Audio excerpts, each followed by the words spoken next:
the most popular girl in school tore through my desk. Overnight, hundreds of copies of the love letter I'd written to Preston were plastered all over campus. Everyone called me a sicko for being into guys. Even Preston refused to hear my side of the story. He had my parents fired and got me expelled. Without any income, my mom couldn't afford her medication and quickly succumbed to her illness. My dad took a job at a shady, non-union factory. A coworker's mistake got him pulled into a machine, and he died from his injuries. With nothing left to live for, I took a leap. When I opened my eyes again, I was back on the day the most popular girl ransacked my desk. Faced with the crowd's suspicion and cold stares, I snatched the letter back and pointed to the campus bad boy sitting in the corner. "This is for my boyfriend." The whispers died as if someone hit a mute button. Everyone's head snapped toward the corner, trying to get an answer from the other person involved. Sensing the stares, Leo Beck looked up lazily. His bangs hung low over his eyes, and he radiated a "don't mess with me" vibe. Suddenly, the room fell silent. Leo's sexuality was an open secret. 6 months ago, on the first day of school, the rumor had spread like wildfire. Leo had gotten into a fistfight over his ex-boyfriend and supposedly broke the other guy's ribs. Some people didn't believe it and tried to pick a fight with him. Leo beat them all into submission. That just cemented his reputation as the guy you don't mess with. Seeing that no one was talking, Leo turned his head away, his expression neutral. A second later, skeptical looks shot back to me. They didn't believe for a second that I was with Leo. Especially not Sophia, the one who found the letter. She wouldn't let it go. "When did you two get together? Why didn't he say anything?" I stared at Sophia. In my past life, Sophia, the campus belle, had been dared by her clique to confess her feelings to the campus prince, Preston. He shot her down flat. That should have been the end of it. But as Sophia was walking away, she overheard someone say to Preston, "The campus belle is pretty, I guess, but she's no Julian Keene." Preston, used to being the center of the universe, didn't argue. He just chuckled and said he doesn't like being compared to other people. From that day on, Sophia had it out for me. She took all her anger out on me. Because she was a girl, I just took it. Again and again. Until one day, her friends started saying I looked so effeminate and wondered aloud, "You don't have a crush on Preston, do you?" So, when I wasn't looking, Sophia went through my entire desk. And she just happened to find the love letter I was about to tear up. Unlike my last life, I wasn't helpless and silent. I didn't offer an explanation. I just said calmly, "Sophia, I don't owe you an explanation. Believe what you want. And besides, isn't it incredibly rude to go through my desk without my permission?" That got through to a few of the students around us. My calm demeanor made them think twice. I didn't look like I was lying. Instead, people started to focus on what Sophia had done. Yeah, how can you just go through someone's desk like that? What if something valuable went missing? Who would you even talk to? Sophia's face turned beet red. Soon, nobody was talking about the love letter anymore. I looked down and gave a self-mocking smile. When it was Leo, a guy with connections who you didn't mess with, being gay suddenly wasn't an unforgivable sin. But if it was me, Preston's glorified tutor, the son of a hired driver, all I would have faced was an endless abyss. After the love letter incident, Preston didn't say a word. His expression went from deep shock to disgust. Then, when he heard I was dating Leo, his face darkened for some reason.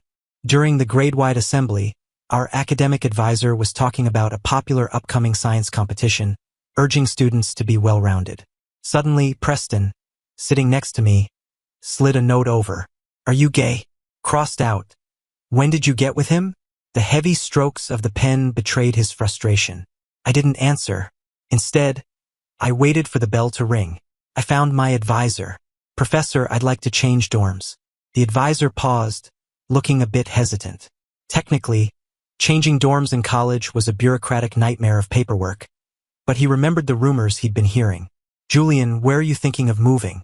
Ignoring Preston's incredulous and slightly angry glare, I answered without a second thought. "Professor, I'd like to room with Leo Beck." If I remembered correctly, Leo was in a double room. But his roommate had taken a leave of absence right at the start of the semester. A few students who had stayed behind to eavesdrop exchanged subtle glances.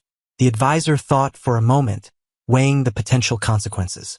He rubbed his temples and waved his hand in defeat. Fine, fine. Just move your stuff over yourself. That night, right in front of Preston and our other roommates, I packed up all my things and moved them to Leo's room. As I was leaving, I heard two of them whispering, "Whoa, the creepy gay guy is finally gone. If he'd tried to stay, none of us would have gotten any sleep. Right, Preston?" I didn't bother listening for Preston's reply. It didn't matter anymore. After getting the key from the dorm manager, I pushed open the door to Leo's room. He wasn't there. I let out a breath I didn't realize I was holding. Leo didn't know about this yet. Acting first and explaining later really wasn't the best approach. But it was the only thing I could think of, the best solution I had. I closed the door and quietly started making my bed, trying to figure out what I was going to say. In my memory, Leo was a loner, a skinny teenager with the sharp, unlikable edges of adolescence. That was my first impression of him. My opinion changed in my past life, when I was being ostracized and ignored by everyone. Couldn't afford the expensive specialty drugs for my mom, so I had to start an online fundraiser. As I waited anxiously, only 2 people donated, Leo and my academic advisor. Later, after my dad passed away, it was Leo who sent someone to ask if I needed legal aid, offering to hire the best lawyer for me. Leo was much kinder than I'd ever imagined. Maybe his life was a happy one, which is why he went out of his way to help an old classmate in trouble. Later, after my leap, my soul was trapped in this miserable world. After months of wandering, I wanted to thank Leo one last time. But when I passed through the wall into his family's house, I saw him lying motionless on his bed. He had overdosed on pills. 2 medical reports sat on his desk. One was for moderate to severe hearing impairment. The other was for major depressive disorder. The dorm room door wasn't fully closed. A gentle evening breeze pushed it open. I turned around and met Leo's gloomy eyes. I opened my mouth, then swallowed my words. The walls in the dorm were thin. To be safe, I handed Leo a note I'd written beforehand, pressing my hands together in a pleading gesture for him to read it first. Under my nervous gaze, Leo's fingertips twitched as he took the slip of paper. If I was right, the reason Leo hadn't reacted when I lied through my teeth was simply because he couldn't hear. I had used his name and reputation. I had to apologize. As expected, his movements froze as he read the note. I bit my lip, anxiously adding another line. "I'm really sorry, but for the next few months, could you please keep pretending?" Sophia and Preston would definitely not let this go. I couldn't let them see any cracks in the story. Otherwise, I'd end up just like last time, expelled and with nowhere to go. As my mind raced with anxious thoughts, a cool voice sounded next to my ear. "Besides being your boyfriend, is there anything else you need me to do?" I turned and stared at Leo, stunned. He was looking at a promotional flyer that had fallen on the floor, and the tips of his ears, hidden by his hair, were slightly red. I pressed my lips together and smiled gently. Leo was still just as kind as ever. Every weekend, Preston would go home and I would go with him. This time was no different. Preston got in the car and didn't say a word. My dad, Mr. Keene, kept glancing in the rearview mirror, trying to read the young master's mood. My dad was a born worrier and prone to overthinking. I quickly shot him a reassuring look. Seeing that, my dad finally relaxed. When we arrived at the Preston family's mansion, Preston walked off without a backward glance. I didn't chase after him to smooth things over like I used to. Instead, I stood quietly in front of the garage, waiting for my dad to park the car. We started walking toward the warehouse on the side. It was the staff housing the Prestons provided. Just before we reached the door, I stopped and called out to him. "Dad, I need to talk to you." Mr. Keene stopped in his tracks. He turned, his face etched with worry. "Did Mr. Preston give you a hard time again?" His words made my heart ache. My parents had me late in life and they treasured me. But when you're living under someone else's roof, you have to bow your head. Whenever Preston and I had a fight, Mr. Keene would tell me to just endure it, to apologize. Over time, he grew to feel incredibly guilty about it. I shook my head, avoiding the question. "Dad, you should file for retirement with Mr. Preston's father." Mr. Keene had been with the Preston family for decades. He was convinced he had a deep bond with the head of the house. But he forgot. The rich don't have feelings. In my last life, after the Prestons found an excuse to fire my dad, they not only refused to pay a proper severance package but also used their connections to block him from getting the pension he was owed. When I tried to demand an explanation, I overheard Preston's mother complaining. The Keens have no idea what's good for them. We were kind enough to give them jobs, to buy his mother those expensive drugs, and their son has the audacity to have ideas about our boy. They deserve to be poor and desperate, begging on the streets. For a moment, I couldn't even argue. She was right. The Prestons had been more than generous to us. This was all my fault. I never should have liked Preston. That day, I stumbled back to our rented apartment in a daze. We had spent all our savings. My mom couldn't afford her medicine and was bedridden. "Don't blame yourself," she'd said. "I don't blame you. I only blame myself for letting you suffer so much, for not being able to give you a life like Mr. Preston's." My mom told me that years ago, when she saw a young Preston riding me like a horse. Her heart had been torn to shreds. She could barely breathe, but there was nothing she could do. The Keens needed the Prestons to survive. Mr. Keen was already at retirement age. The butler had gently brought up the topic of retirement with him before, but he felt he could still work for his employer for a few more years. It was only later that I realized my dad's duties were slowly being taken over by a new, younger driver. He was only responsible for taking us to and from school. I let out a deep breath. Our family should have taken the hint long ago, taken the generous pension, and left the Preston estate with our dignity intact.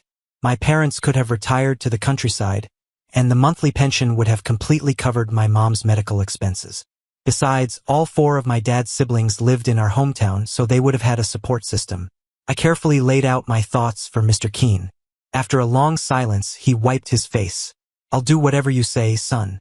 I knew it was hard for him, but this was the reality. The Prestons and the Keens. We were never equals.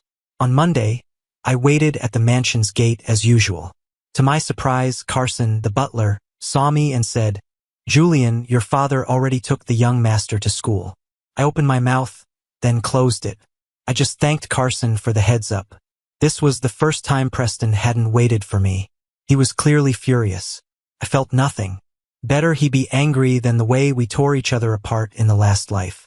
I calmly started walking toward the subway station, a mile away.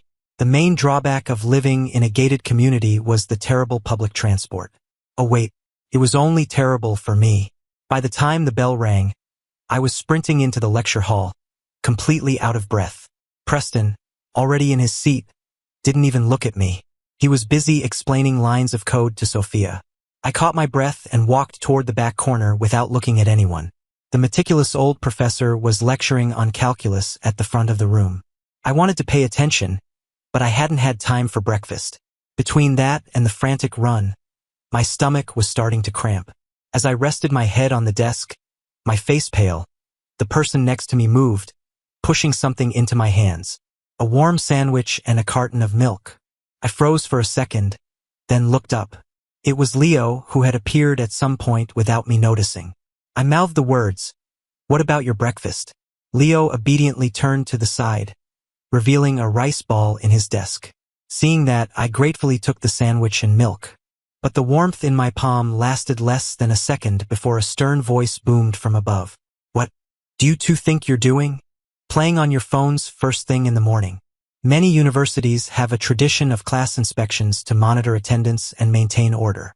So as the roving instructor was making his rounds, his sharp eyes noticed 2 students in the back whispering.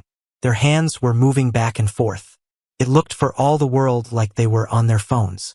But when the instructor stormed into the classroom, he found himself holding a fragrant sandwich, feeling a little foolish. All this fuss over passing a sandwich. With that, he turned and left. The commotion had attracted the attention of several classmates, who were now stealing curious glances at Leo and me. Suddenly, someone whispered, "They're actually kinda cute together."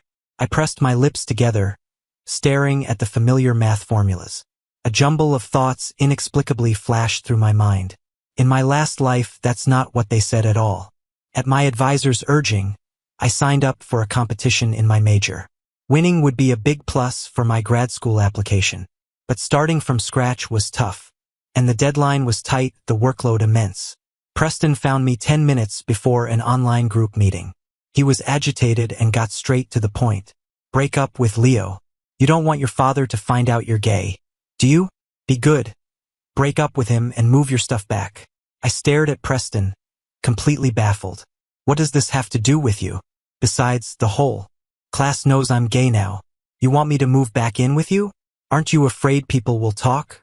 That it'll get back to your parents? In this life, I'd become very good at turning people's own tactics against them. Sure enough, Preston's face soured. He was used to doing whatever he wanted without ever considering the consequences. As I was leaving, I asked calmly, if that letter Sophia found had been for you, would you have stayed my roommate? Or would you have been disgusted and avoided me like the plague? Preston's eyes flickered. He didn't answer, but I already knew the answer. Preston, we should probably keep our distance. It's for your own good. And for mine. Mr. Keen's retirement application was approved. As soon as I secured my spot in grad school, he would take my mom back to the countryside to recover, and they could live out their golden years in peace. After hanging up the phone, a huge weight lifted from my shoulders. To thank Leo for his help, I invited him to join the competition with me. To my surprise, Leo's skills were even more solid than I'd imagined. He was actually brilliant. Thanks to him, our team's progress was explosive. We blazed through the qualifying rounds and made it all the way to the finals. Thanks to our team's combined effort, we won the national gold medal, breaking our department's all-time record. I threw my arms around Leo in excitement. Gold medal. We can get into grad school. Even with his bad boy reputation, Leo had never slacked on his studies. His grades were excellent. Leo didn't say anything, just smiled at me. Soon, summer arrived right on schedule. Universities everywhere started their summer programs for prospective grad students. Leo and I hit the road for interviews. Our last stop was MIT, right in our own city.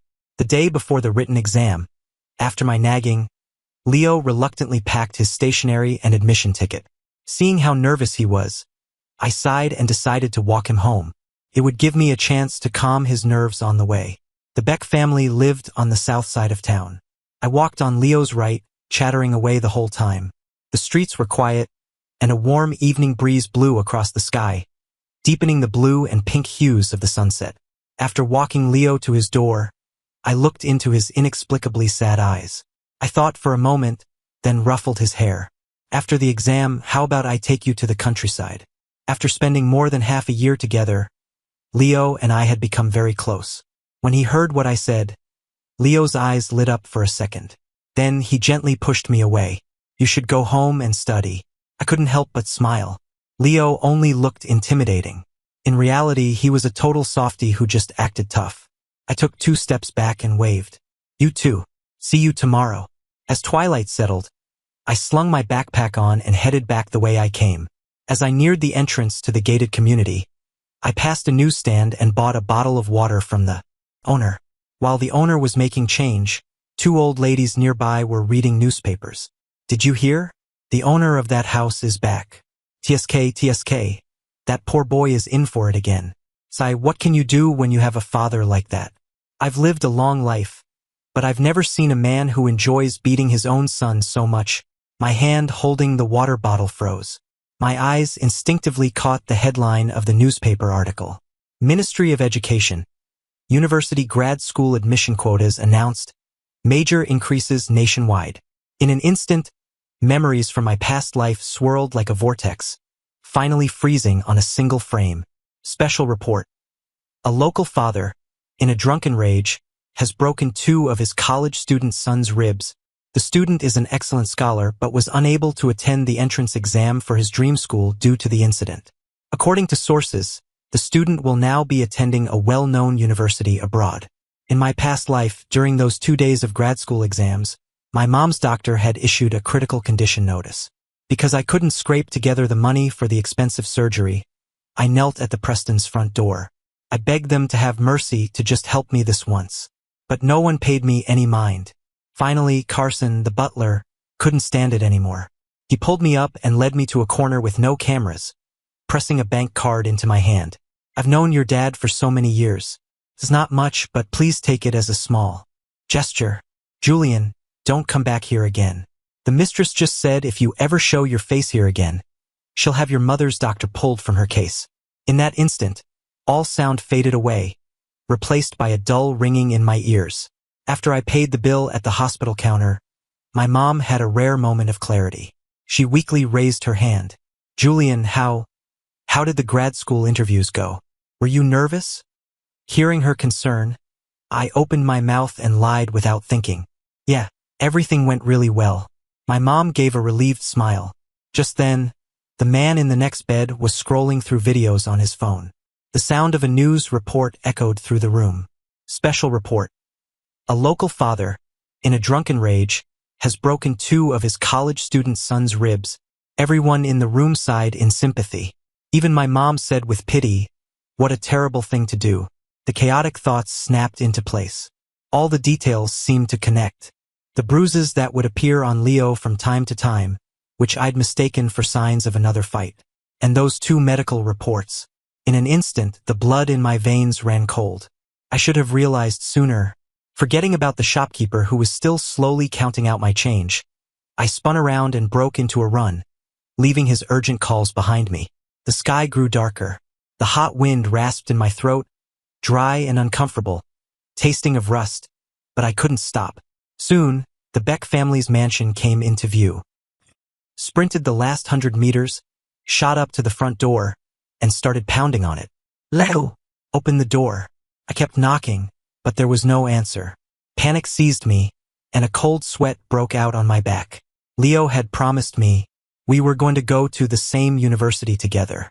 I couldn't stop, my fists hitting the door harder and harder.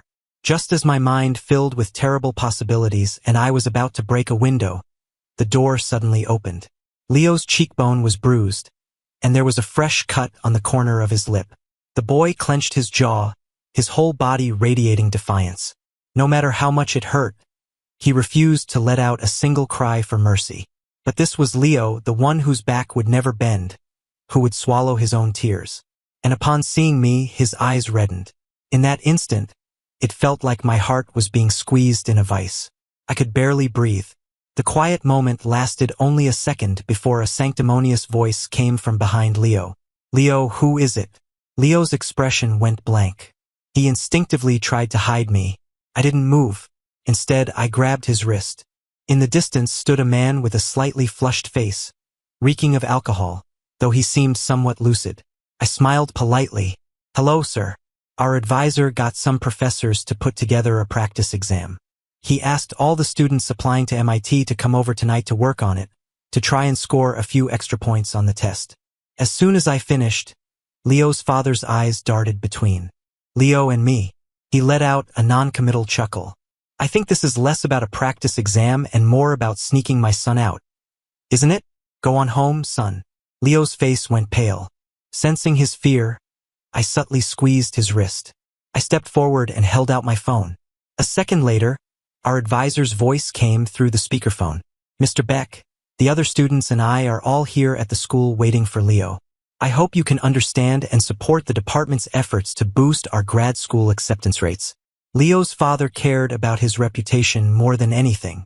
With the advisor calling him personally, he had no choice but to let Leo go. "Remember to wash your face before you leave."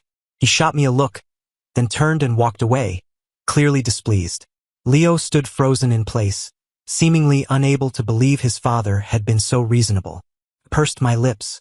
After everything I'd been through in my past life, I had learned to read people in his father's class. They were obsessed with appearances, in other words, hypocrites. He had no reason to refuse a legitimate request. Worried his father might change his mind, I grabbed a packed and ready Leo and we fled that man-eating house. Halfway down the road, I pulled out my phone to check the map. Leo, a step behind, asked, "Aren't we going to the advisor's place?" Sigh. This silly boy still hadn't realized the advisor and I were running a play on his dad. So dense. Once I had our direction, I grabbed Leo's wrist and headed straight for a pharmacy. At a standard hotel room near the exam center, Leo stood awkwardly in the doorway. I pulled out a tube of ointment and looked at him, amused. "What are you doing just standing there? Come here." I had booked the hotel in advance to save on travel time. After quickly applying the ointment to Leo's bruises, the takeout I'd ordered arrived. Seeing me eat while reviewing my notes, Leo started to copy me. We didn't put our books down until it was time for lights out. In the silent darkness, Leo's breathing was steady and even. But someone who's really asleep doesn't breathe that fast. Leo, I whispered, are you nervous? Why aren't you asleep? In the dim light, I could see his blurry silhouette. Leo raised his forearm to cover his eyes. Yeah, but not because of the exam. I turned over. Then why? A thin sliver of light from the street lamp snuck through a gap in the curtains, landing on the blanket, secretly eavesdropping on our conversation. After a long pause, Leo's throat felt tight. The fear was hitting him now. What if that man had hurt Julian? What if he had kept Julian from taking the exam? As the silence stretched on, his mind began to spiral with uncontrollable thoughts. If there's a next time, just leave me alone. The mood grew heavy. I didn't agree or disagree. Instead, I changed the subject. Can you tell me what happened to your ear? The room was quiet. Leo and I talked on and off. Soon I caught a glimpse of his past. Leo's mother had died in childbirth and he was raised by a nanny. But because his father paid him no attention, the household staff was neglectful of the young master. Then, when Leo was 7, his father brought home a gentle woman. But this seemingly kind woman was jealous of Leo's status as the eldest son and would secretly abuse him. Withholding food or beating him were common occurrences. On Leo's 8th birthday, he came down with a high fever after playing in the garden for too long. The woman dragged a listless Leo out of bed and slapped him furiously, hissing, I told you not to get sick. You just had to pick the day your father comes home. From that moment on, the auditory nerve in Leo's left ear was damaged, and his hearing began to fade. When his father found out, he was furious.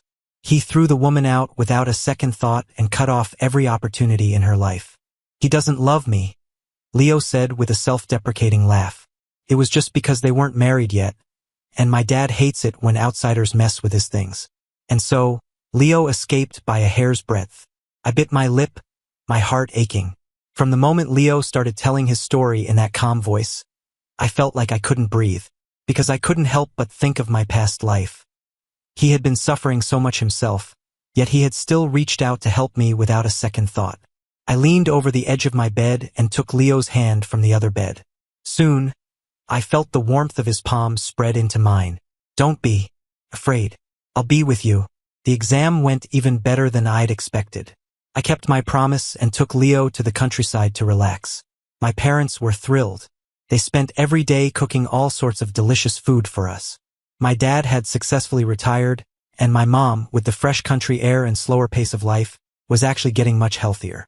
That night, I took Leo up the mountain to see the stars. During his time at our house, Leo's complexion had become rosy and healthy. He propped himself up on the grass, looking at the stars above. This life, it feels too good to be true. I turned and studied his profile. When the mood felt just right, I spoke up. About that thing I asked you before. About pretending to be my boyfriend. Leo's smile froze. He scrambled to his feet and turned to leave. We should head back. It's getting late. I held back a laugh and called after him. Honestly, some things don't take that long to figure out. I raised my voice slightly. Hey, do you want to be even happier? Like, for example, do you want to be my real boyfriend? The day the grad school acceptance letters came out, our class happened to have a party. The moment Leo and I walked into the private room, several classmates started congratulating us. Congrats, you two MIT prodigies. Faced with these friendly gestures, I just smiled politely and said nothing. I knew full well that this newfound respect was bought with the prestige of a top-tier school. Preston was there too. He looked miserable. Over a year ago, we had made a pact to go to Harvard together. During the party, people started playing Truth or Dare. Within 3 rounds, Unlucky Me was chosen. Instantly, the room erupted. I noticed Sophia signaling to someone, and a second later, a guy said, since it's a dare, how about a 3-second kiss with the person on your left? The person sitting to my left was Leo. The atmosphere instantly hit a boiling point. The room was a cacophony of noise. Leo couldn't quite hear what they were saying. To be honest, I had no desire to be the center of attention, especially when someone was deliberately engineering it. Glancing at Preston clenching his fists across the room and a determined Sophia, I turned Leo's face toward me, aimed, and gave him a quick kiss. The air went silent for 1 second. Then the screams were loud enough to break glass. A bewildered Leo froze, not saying a word, just blushing as he took my hand. Before anyone could start gossiping again, Preston suddenly smashed his glass on the table. Shards flew everywhere, narrowly missing someone's ankle. His face was dark. "Julian, come outside with me." To stop Preston from completely losing it, I gave Leo's hand a reassuring squeeze, then followed Preston out of the room. In a quiet corner of the hallway, Preston ground his teeth. "What the hell is your problem? It's bad enough you're not going to the same school as me, but why did your dad quit? You think you can just move your whole family out and cut all ties with me?" Seeing Preston on the verge of a complete breakdown, I shot back, what else was I supposed to do? Our families have always had a simple employer-employee relationship. We were never equals. Since my dad is at retirement age, what does our family moving out have to do with you? My rapid-fire questions stunned Preston. He instinctively denied it. "No, that's not it. Aren't we friends? Friends? A friend who stood by and watched as my family fell apart in my last life?" I shook my head. "Sorry. I have the right to refuse to be your friend." I didn't want to get dragged into it any further and turned to leave, but Preston grabbed me, so forcefully that the muscles in his face were trembling.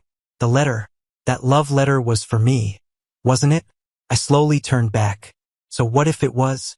A flash of joy crossed Preston's eyes. Before he could open his mouth and confess his feelings, I cut him off. "Do you have the guts to go back into that room in front of everyone and say you like me? Say you're gay?" In an instant, Preston's hand fell away. Staring at his pale face, I smiled. "You don't." It was the start of a new year of grad school. Leo decided to minor in law. He hoped that if he ever encountered vulnerable people who were victims of domestic violence or school bullying, he could offer a little bit of professional help, however small. I chose to minor in psychology because I had a lover who was sensitive, complicated, and liked to hide his wounds. On the first day of school, someone confessed their feelings to Leo.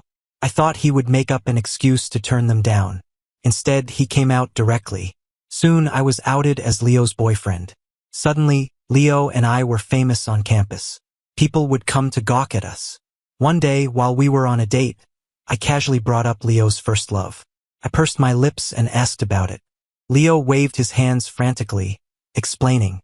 Back then, he had been especially rebellious. When his father hit him, he couldn't hit back, so he fought with his words. He'd say things like he was gay, so his dad would never have grandchildren, or that if his dad had another kid, the baby would be born without an asshole. Anything he could think of to piss his dad off, he'd say it, even if it meant getting beaten worse. Somehow, the story got out. A boy who was being bullied by some thugs came to Leo and begged for his protection, even if it meant pretending to be his boyfriend. Leo never thought anyone would actually believe it. But, given his personality, he couldn't just ignore the kid's plea. Later, the rumor just got more and more ridiculous, and eventually it turned into the version you heard. After his slow explanation, Leo wrapped his arms around my waist. Jealous? I reflexively denied it. Not at all. Before I could finish, Leo took off the hearing aid from his left ear and grinned. I hope your mouth stays that stubborn forever. Suddenly, I had a very bad feeling and tried to crawl away. But he grabbed my ankle. Leo's gaze darkened. Don't run, baby. You said you'd always be with me. A moment later, I caught a glimpse of the shape of his abs. My scalp tingled. I'm screwed. I think I'm going to die in this bed tonight. A few years later, Leo and I went abroad for further studies.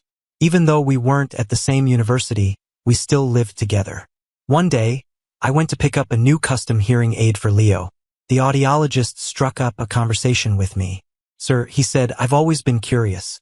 You must know that people with physical disabilities are often affected psychologically to some degree, but Mr. Beck seems very well adjusted. I once asked him why, and he said it was because someone picked him up. I'm sorry, I don't quite understand what that means. I froze for a second, then smiled. The answer is simple. It's love. Because of love, he stopped falling apart, and I never stopped picking up the pieces. In the end, I gathered all the scattered fragments of a star and pieced them together into a whole that, while not perfect, was complete. 2 years after we returned to the country, Dr. Leo Beck took over his family's company, and became a regular donor to a nonprofit legal aid organization. I also landed a job at my dream company. The first person I ran into was Sophia. When she saw me, she didn't recognize me at first. Then, she quickly apologized and thanked me. The apology was for how she treated me back in our school days, including the ostracism and verbal bullying. The thanks was for an incident during our undergrad years. She and her roommate were walking home late and ran into some creeps, and my senior and I stepped in to help. I had no memory of the second event. It was dark that night, and I never saw the two girls' faces. As for the first, thinking back to what I'd endured in my past life, I couldn't bring myself to say I forgive you. Under Sophia's ashamed gaze, I sighed softly. From now on, please just be a kind person. I ran into Preston again. He was an investor in a project my company was working on. From the moment he saw me, he stared at me relentlessly. But I remained unmoved. I'd heard that Preston was already engaged. It was a business alliance that pleased both families. Just as I'd thought. Preston only looked rebellious. In reality, he didn't dare defy his family's arrangements. But none of that had anything to do with me anymore. After the partnership meeting ended, I slung my jacket over my shoulder and left without a backward glance. To celebrate our 9th anniversary, Leo had booked out an entire rooftop restaurant. On that ordinary evening, he pulled out a ring he had designed himself and, with a steady and devoted gaze, slipped it onto my finger. Looking at our intertwined hands, I smiled without a word. The sky was a romantic blend of blue and pink. As the evening breeze blew, it seemed to connect space and time. In a daze, I saw Leo and me, backpacks on, shoulders touching, walking home together. In this life, we both pulled each other out of the abyss and clung tightly to that ray of hope. So, for us who fought so hard to live, we'll definitely find our happiness, right? Bonus chapter Leo's POV. It feels like I've never been wanted. Ignored by my father. Tolerated by the servants. Beaten and cursed by a strange woman. On my 8th birthday, I think my ear broke. 'Cause I couldn't hear well, I was bullied by my classmates. They called me a little deaf kid with no mom. I went home and cried my eyes out, but no one cared. When I got older, I started to hate my dad. If you didn't want me, why did you have me? It hurt. It really, really hurt. I decided to give him 99 chances. If he never changed, if he kept taking his anger out on me, then on the 99th time I would take him with me. The summer after high school graduation, my dad whipped me with a belt again. I dragged my bruised body to my only friend's house to crash. But when he opened the door, I saw a girl with short hair. She stared at me with wide, curious eyes. For some reason, my ears started burning. Later, my friend explained. He wasn't a girl. He just lost a bet in a video game and had to grow his hair out. I stammered, asking for his name. But my friend, busy with his game, didn't even look up. He went to get the first aid kit. He'll probably help you with your wounds in a bit. You can ask him then. His name was Julian Keene. A beautiful, gentle name, just like him. He didn't ask how I got my injuries. He just told me in a soft voice to stay out of the sun and watch what I ate, or else it'll scar. That summer, I went to my friend's house every day. Julian didn't come by often. I only saw him 2 or 3 times a month. Then, just before college started, my friend's family moved to another city. I had no more excuses, so I started watching Julian from afar. He cut his hair short. He looked so clean and fresh, but there was always someone annoyingly close to him, and it looked like Julian liked him. On the first day of school, I was thrilled to discover Julian and I were in the same school, same major, and even the same class. I thought this must be fate. I walked into the classroom, excited, but it seemed like he'd forgotten me. All I remember from that day is how noisy the classroom was.